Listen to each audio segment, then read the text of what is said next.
Bonjour à tous et bienvenue dans ce point de l'actualité. Il pleut ce matin à Abidjan. La saison continue. La Sodexam donne régulièrement les alertes sur les fortes pluies. Les populations invitées à les suivre. Il faut aussi quitter les zones à risque d'inondation et rester prudent, limiter les déplacements. Je vous emmène à présent au palais de la présidence. Il s'y tient dans quelques instants un conseil des ministres extraordinaire. La rencontre est présidée par le chef de l'État, le président Alassane Ouattara. Nous y reviendrons dans nos prochaines éditions. La révision de la liste électorale doit se poursuivre jusqu'au 5 juillet. C'est la proposition que fait la commission électorale indépendante au gouvernement. Le porte-parole de la CEI a donné l'information hier. Écoutons Émile Ebrotier. La commission électorale indépendante porte à la connaissance de l'ensemble des Ivoiriennes et des Ivoiriens en âge de voter sa proposition au gouvernement de proroger l'opération de révision de la liste électorale au dimanche 5 juillet à 12 h.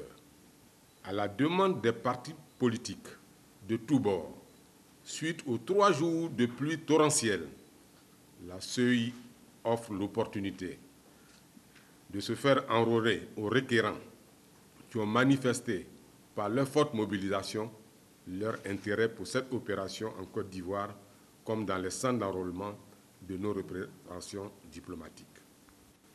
Conformément à la pratique électorale, les centres seront exceptionnellement ouverts dès 7 h et ne fermeront qu'à la réception du dernier requérant présent dans le centre à sa clôture le 5 juillet à 12 h.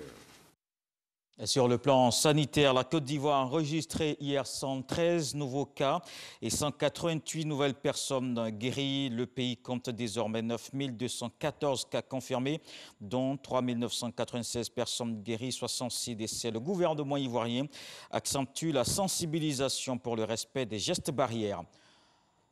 Puis la Covid-19 qui impacte aussi les villes africaines. La question de leur développement au centre d'une réunion tenue par visioconférence.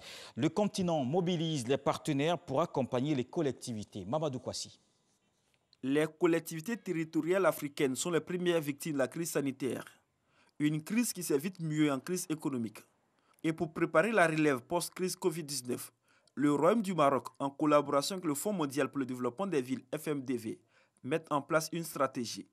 Il s'agit de mobiliser des ressources nécessaires pour accompagner les mairies et les conseils régionaux.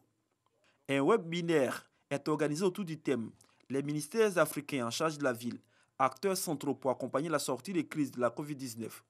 Occasion pour le ministre ivoirien de la ville, François-Albert Ramicha, d'exposer la politique et les solutions de relance préconisées par le gouvernement. C'est l'écosystème de la ville qui s'est rappelé à tous et c'est désormais en intégrant toutes ces énergies existantes à l'échelle locale que nous construirons des solutions sur le long terme. En effet, c'est en engageant un dialogue constructif, mobilisant l'ensemble de l'écosystème de la ville, que nous arriverons à identifier les solutions possibles et adaptées à nos contextes et à nos territoires. Il a également rappelé les stratégies mises en place par le gouvernement ivoirien pour accompagner les collectivités territoriales afin de faire face aux effets de la Covid-19. Nous devons aujourd'hui construire des solutions nationales permettant aux ministères sectoriels, aux institutions de financement de collectivités locales, aux associations nationales d'élus, d'œuvrer ensemble pour des villes durables. C'est par l'échange, le dialogue et la coopération que nous identifierons les mesures d'accompagnement du développement de nos villes répondant aux besoins de nos territoires. Cette visioconférence a permis aux ministres participants d'insister auprès des partenaires techniques et financiers des mécanismes adaptés et propres aux réalités africaines. Le Maroc se veut le coordinateur de ce projet qui doit toucher les pays impactés par la Covid-19. Dans le reste de l'actualité, les dirigeants du G5 Sahel et le président français se retrouvent. Un sommet qui se tient aujourd'hui à Nouakchott en Mauritanie. Les discussions seront ensuite élargies en visioconférence aux dirigeants italiens et allemands. Parmi les défis, il y a la mobilisation de la communauté internationale et la question du financement des opérations en cours. Le Congo indépendant, il y a 60 ans aujourd'hui, le roi de Belgique s'est prononcé pour la première fois de l'histoire sur cette colonisation belge. Le roi Philippe exprime, je cite, les plus profonds regrets pour les blessures. Il a adressé une lettre au président de la RDC, Félix Tshisekedi. Un message qui intervient après le déboulonnage des statues de Léopold II, largement attaqué suite au mouvement mondial antiracisme après la mort de George Floyd. On se retrouve à 13h.